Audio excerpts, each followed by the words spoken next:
Hot stove baseball talk, Dodgers tailgates. Out here at the stadium. No, we're out here on Zoom, but with me is somebody who should be at a stadium tomorrow. He'll be at the Rancho Cucamonga Quakes Stadium, Lone Mart Field. His name is Braydon Fisher. He's been doing a tremendous job thus far this season for the Quakes. Dodgers prospect, drafted in the 4th round in the 2018 draft out of high school. Here's my man, Braydon Fisher. Braydon, first of all, how you doing? Thank you so much for joining us today. I'm doing great, man. Thank you for the introduction. Doing real good. Yeah, no problem. My pleasure. So glad to have you on. Saw you out a couple Sundays ago, and you were last Sunday, I think it was. Last Sunday. Yeah, I mean, Yeah. time is everything's kind of going fast in my mind. But yeah, last Sunday was out there, and you were sharp. I thought you were throwing a changeup, but you told me afterwards it was I think you said it was a slider, and you were getting a lot of swing and miss on the left-handed batters. Left-handers only hitting like last time I checked, like 225 against you so far this season. What pitch was that? I mean, clarify that for me. Yeah. It was a slider. That's just a little hard. It's more cuttery than a slider, but I call it my slider. Okay, gotcha. I mean, I was sitting behind home plate, and it certainly looked like it had the change-up action where it just kind of fell off the table at the last moment to those lefties. A lot of swing and miss, a lot of head pulling out. Looked like you were very sharp. Tell me about your season so far here in 2021. A little bit of a rough start. Been fantastic lately. Player of the week a couple weeks ago. How's it been going, man? I mean, this season's been going well. As you know, I'm sure it's my first full season. So I'm just doing the best I can to enjoy it and stay healthy. But so far, like you said at the beginning of the year, kind of struggled a little bit. I think that was just kind of getting to the hang of things, First time being out here, don't really know the routines and all that stuff. So I think that played a little factor in it. But we also played Modesto. They're a really good team. And yeah, I mean, it's been going well. Just trying to throw the ball in the zone. Hey, getting your feet wet a little bit in affiliated ball. I mean, you've been playing in the Arizona Rookie League, and then you had the injury. Now, before the injury, I believe you were ranked like in the top 30 top prospects in the Dodgers organization. Obviously, with the injury, not pitching, not producing, not moving up the levels, you've fallen out of that ranking system. Is that something that you pay attention to? And is it something that now that you're not in it might put a little bit of a chip on your shoulder? I mean, obviously I look at it. I think it's more my parents that notify me about those things, but no, I don't think that has anything to do with the way I try and perform or I think it's obviously cool. Some obviously guys would like to be in there, but I don't think it affects me very much. Well, speaking of your parents, I met them last Sunday. Great people. Hello, hi. I'm sure they're going to be watching this. So, Mr. and Mrs. Fisher, great job with your son. Was it special to have your parents come out and see you in affiliated ball? Yeah, it was not only special because they saw me in affiliated ball, but it was also special because they hadn't seen me pitch since 2018. So they saw the same guy they saw in high school, and now all they could see were videos over the years and me just telling them about everything. And so I think it was really cool for them, and it was really cool for me to be able to show them all the hard work that I put in and how it actually affected me.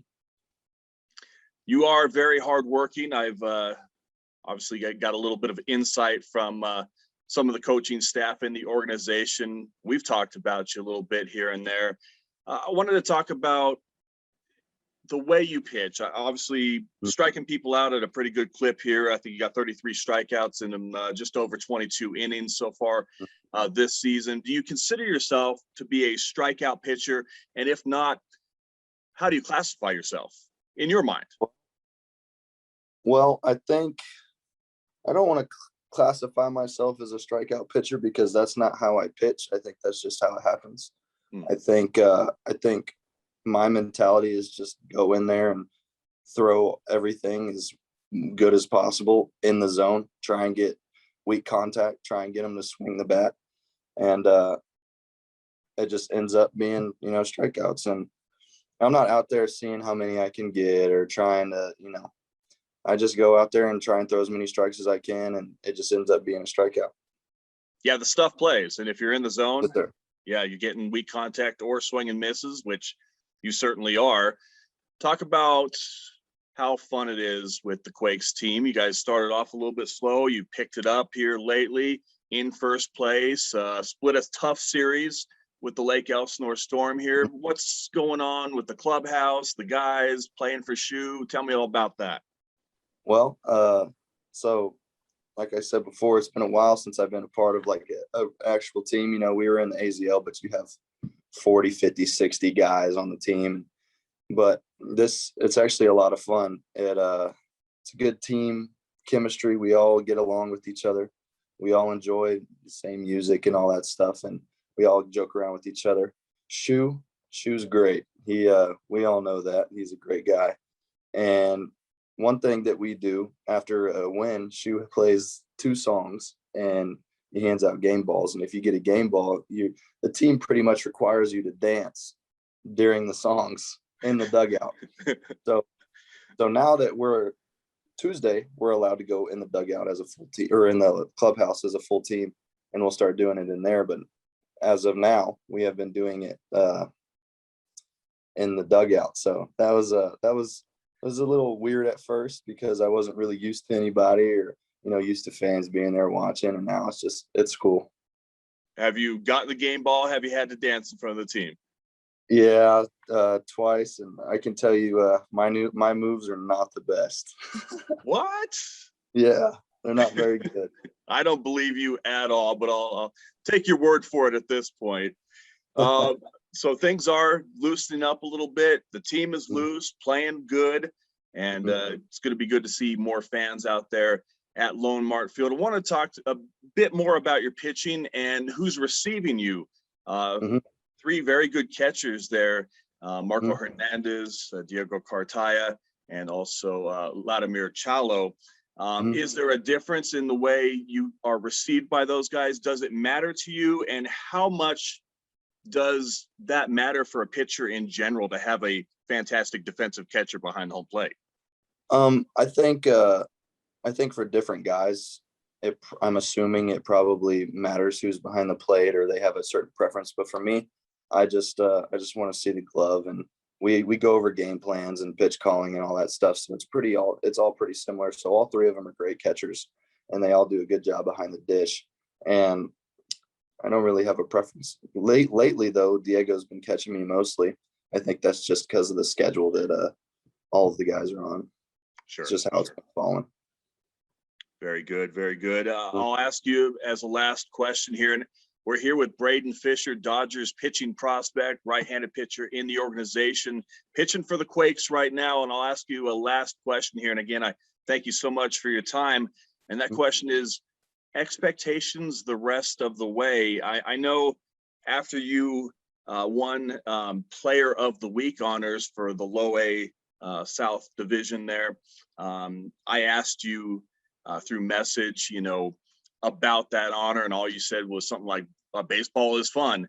Yeah. I know your expectation is to have fun the rest of the way, stay healthy, but do you have any personal goals or anything that you're shooting for in 2021 the rest of the way here?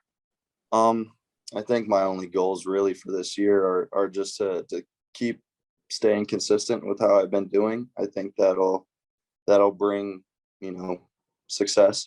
And I don't really have any like numbers goals or anything like that. I think the Player of the Week was cool. I wasn't really trying to get it. It just happened to be that way. So maybe in the future another one will come, but right now I'm just going to try and keep throwing strikes, keep getting people out, and just being consistent. Absolutely fantastic speaking with you tonight, Braydon Fisher. Best wishes the rest of the way in 2021 and beyond. We'll be seeing you pitch in Los Angeles here in the near future, and I look forward to it, my man. Thank you once again, Braydon Fisher. Thank you. I appreciate you, man. Yes, sir.